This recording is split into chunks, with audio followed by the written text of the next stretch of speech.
In 1485, a Hungarian king captured Vienna, the capital of the Holy Roman Empire, and just moved in. He brought his library, his entire library. We're talking thousands of books, Renaissance manuscripts, illuminated codices, scientific treatises, poetry collections. The guy conquered one of Europe's most important cities, and his first priority wasn't to loot it or burn it down. It was to set up a reading room. This is Matthias Corvinus, and if you've never heard of him, buckle up, because this medieval king was simultaneously Europe's most terrifying warrior and its biggest book nerd, and somehow he made that combination work brilliantly. Let's talk about the only man in history who could beat you to death with a mace and then explain why your understanding of Plato is completely wrong. So here's how Matthias Corvinus began his journey to becoming one of Europe's most powerful rulers. As a hostage, in prison, at age 14. Not exactly the origin story you'd expect for a Renaissance Superman, right? Matthias was born in 1443 in Kolozsvár, modern-day Cluj in Romania, to a family that was fine. Not royal, not particularly wealthy. His dad, János Hunyadi, was a talented military commander who'd made a name fighting the Ottoman Turks, but they weren't dynastic royalty or anything. Then, in 1456, everything changed. János became regent of Hungary and basically saved Christian Europe at the Battle of Belgrade, crushing a massive Ottoman siege. The man was a national hero. And then he died of plague 3 weeks later.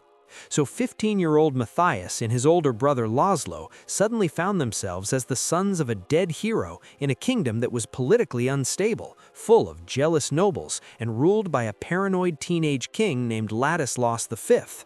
Things went downhill fast. Ladislaus V, who was basically a puppet controlled by rival noble factions, decided that the Hunyadi family was a threat. So he did what paranoid medieval kings do. He arrested both brothers and executed Laszlo for treason. Matthias watched his brother get beheaded. Then they threw him in prison in Prague. He was 14 years old. His father was dead, his brother was dead. He was locked in a foreign prison, and the entire Hungarian political establishment was tearing itself apart.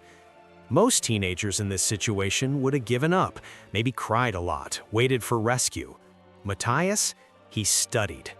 During his imprisonment, Matthias had access to books, and he devoured them. Latin, Greek, classical philosophy, military strategy, history, rhetoric. He taught himself to speak multiple languages fluently. He studied the classics, Cicero, Virgil, Livy, Aristotle. He analyzed military campaigns from antiquity. Basically, he turned his prison cell into a university. This wasn't just killing time. Matthias was preparing. Even as a prisoner, he understood something crucial.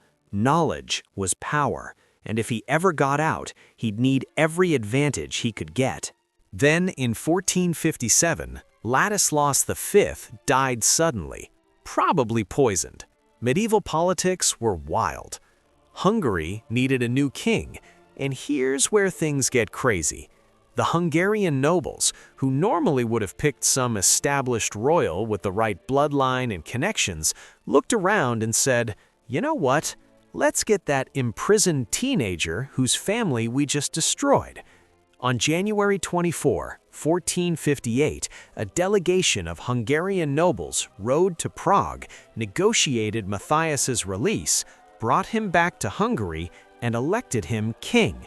He was 14 years old. Why would they do this? Because the nobles thought he'd be easy to control. A young king with no power base, no army, no money, and a dead family? Perfect puppet material.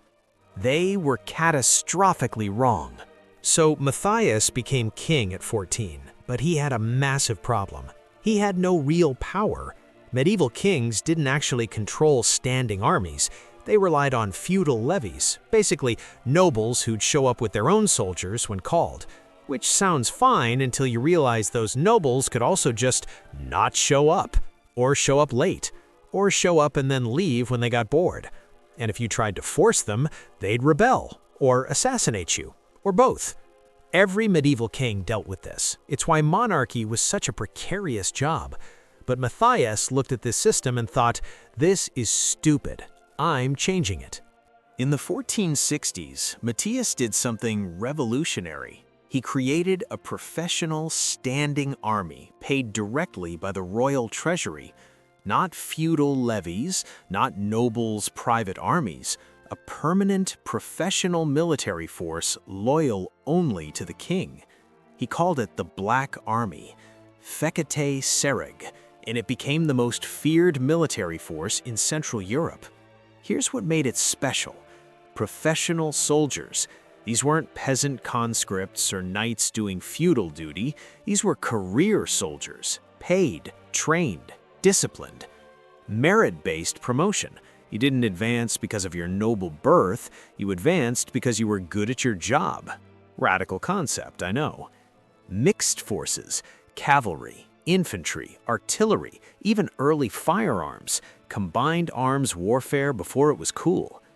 International recruitment. Matthias hired the best. Hungarians, Germans, Czechs, Poles, even some Italians. If you could fight, you had a job.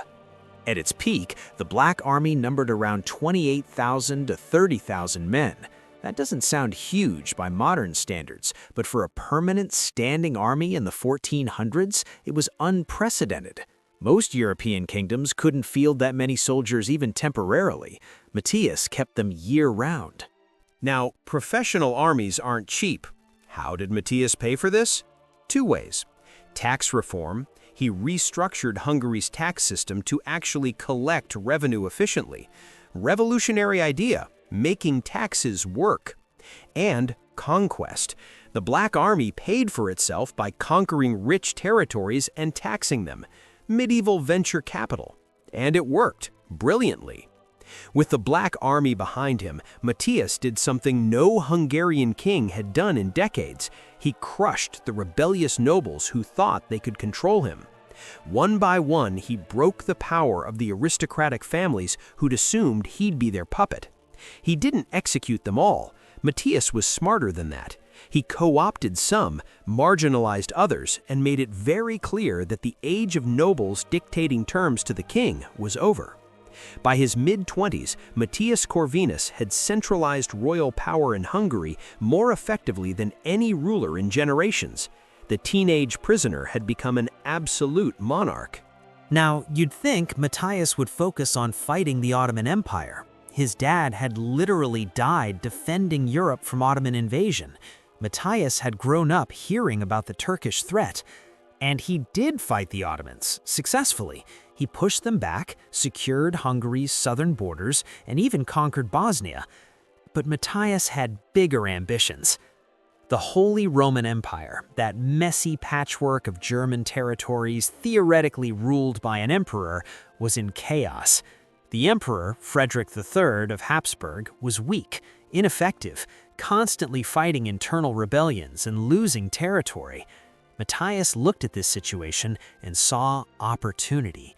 Frederick III controlled Austria, including Vienna, one of Europe's wealthiest and most strategically important cities. Matthias wanted it.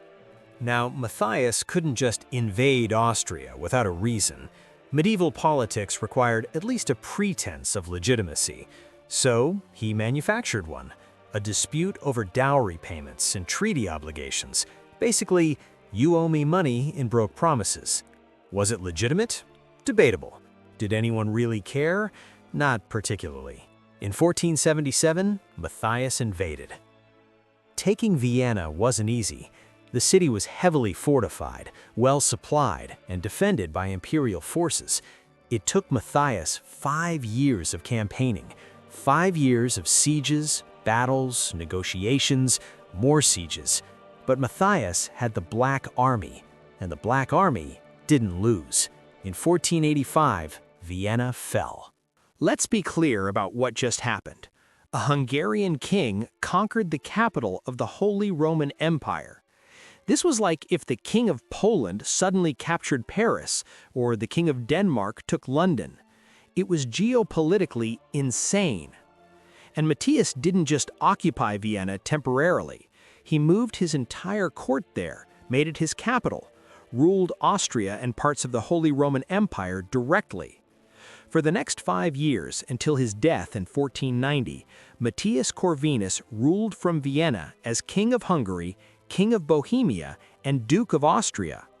A kid who'd been a prisoner in Prague at age 14 was now controlling Central Europe at age 42. Frederick III, the Holy Roman Emperor, was reduced to a refugee in his own empire.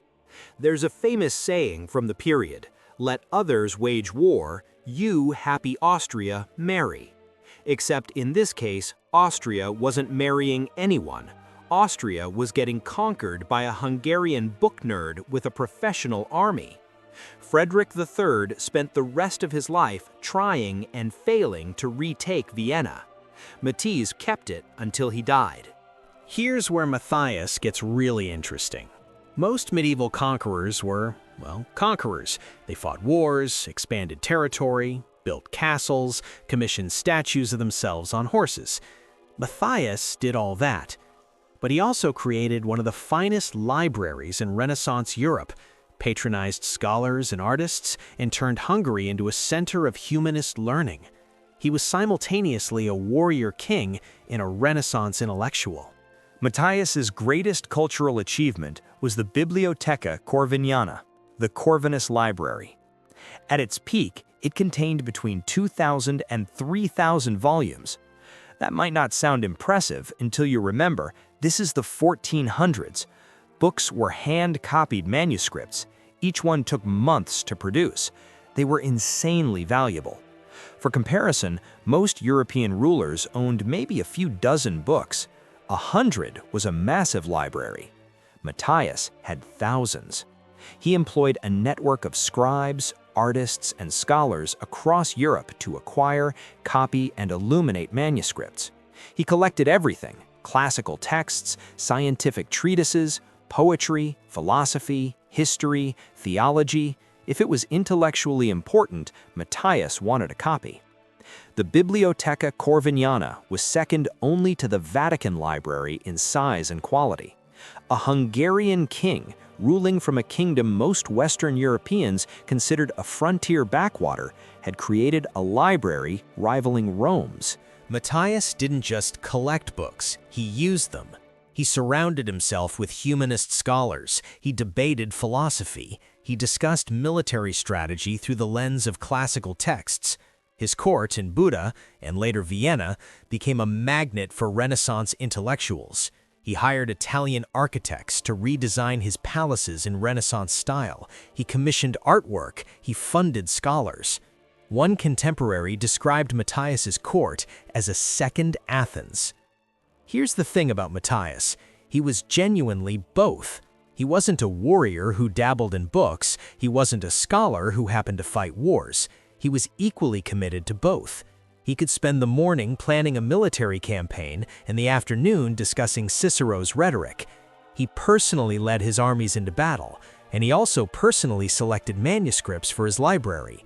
This wasn't a contradiction to him, it was who he was. The Renaissance ideal was the complete man, someone who excelled in multiple domains: warrior and scholar, leader and thinker. Matthias Corvinus actually lived it. On April 6, 1490, Matthias Corvinus died suddenly in Vienna. He was 47 years old. Probably a stroke. Medieval medicine wasn't great at diagnosing these things. And with his death, everything fell apart. Matthias had no legitimate heir. His only son, János Corvinus, was illegitimate, and the Hungarian nobles refused to accept him. So the throne went to Vladislaus II of Bohemia, a weak king the nobles could control. Everything Matthias had built crumbled. The Black Army was disbanded, professional soldiers cost money, and the nobles didn't want to pay taxes. Within years, Hungary's military superiority vanished. Vienna and Austria were returned to the Habsburgs. The centralized royal power Matthias had created evaporated as the nobles reasserted their authority. The Bibliotheca Corviniana suffered the worst fate. After Matthias's death, the library was neglected. Books were sold off, stolen, scattered across Europe. Then, in 1526, the Ottoman Turks conquered most of Hungary after the Battle of Mohacs. Buda fell. The library was looted. Thousands of priceless manuscripts were destroyed or lost. Today, only about 216 volumes from the original Bibliotheca Corviana survive, scattered across libraries in Europe. It's one of the great cultural losses of the Renaissance. So why does Matthias Corvinus matter? Because for a brief moment, he showed what was possible. He proved that a small kingdom on Europe's periphery could become a major power through military innovation, administrative reform, and cultural patronage. He demonstrated that you didn't need to be born into a royal dynasty to rule effectively. You needed intelligence, will, and strategic vision. He created a model of Renaissance kingship, a ruler who was both a soldier and a scholar, who understood that power came from both military strength and cultural prestige. For 30 years, Hungary under Matthias was one of Europe's most powerful and cultured kingdoms. And then, because he had no heir, it all disappeared. Here's the tragic what-if of history. If Matthias had lived another decade, if he'd secured a legitimate succession, if the Black Army had survived, Hungary might have been the power that stopped the Ottoman advance into Europe. It might have become the dominant force in Central Europe instead of the Habsburgs. The entire trajectory of European history could have been different. Instead, within 36 years of Matthias's death, Hungary fell to the Ottomans and remained partitioned for over a century, all because a brilliant king died at 47 without an heir. Matthias Corvinus went from imprisoned teenager to one of Europe's most powerful rulers. He conquered Vienna with a professional army he built from nothing. He created a library that rivaled the Vatican's. He turned Hungary into a Renaissance powerhouse. And then he died, and it all vanished. But here's what didn't vanish: the proof that it was possible, that a small kingdom could punch above its weight, that military power and cultural achievement weren't mutually exclusive, that innovation in vision mattered more than bloodline. Matthias Corvinus was the Renaissance king who almost changed everything. He just ran out of time. If you enjoyed learning about this forgotten Renaissance warrior scholar, hit that subscribe button. We're covering more underrated rulers who changed history in ways nobody expected. Drop a comment. Which overlooked medieval or Renaissance monarch should we cover next? And if you think Matthias Corvinus deserves more recognition, share this video with someone who loves history. Thanks for watching.